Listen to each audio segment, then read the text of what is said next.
On the 5th of May, the people of Wales go to the polls to decide who will represent them in the National Assembly for Wales.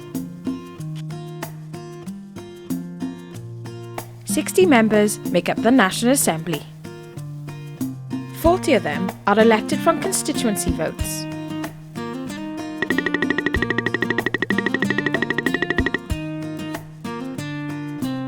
While another 20 are elected for the 5 regions of Wales.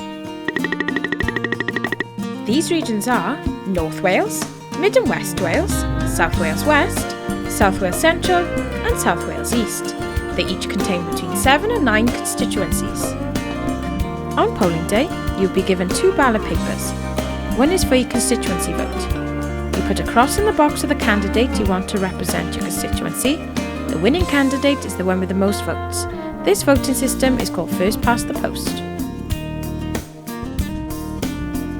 The second ballot paper is for your regional vote. On this paper, you put a cross in the box against the political party you want to represent you. This voting system is called the additional member system.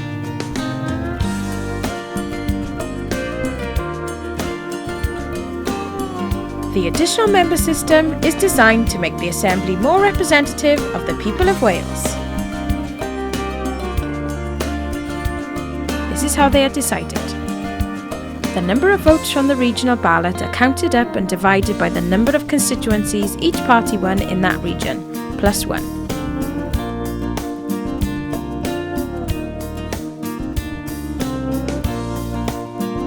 Say A gets 50,000 regional votes and has won 3 constituency seats in a region.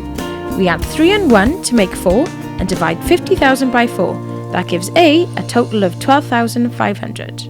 B gets 30,000 regional votes and has 2 constituency seats. So we add 2 and 1 to make 3 and divide 30,000 by 3. The total for B is 10,000. C gets 24,000 regional votes and has no constituency seats, so we're left with 24,000 to be divided by 1 to get a total of 24,000. So the final tally then, A has 12,500, B has 10,000 and C has 24,000, so C gets the first seat for the region. Then the process is repeated.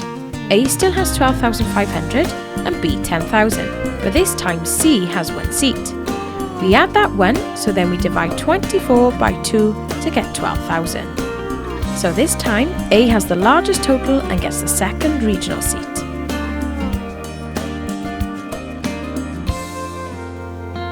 The process is repeated twice more, so you have 5 members representing you in the Senedd, 1 constituency member and 4 regional members. Other than the way they are elected, either through the first past the post or the additional member system and the geographical area they represent, there are no differences between constituency and regional members.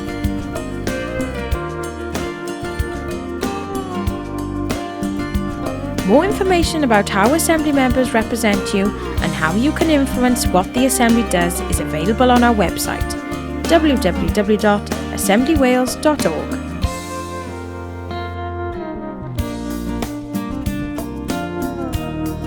This year, the people of Wales will have 3 opportunities to vote. To find out more, visit vote2011.org.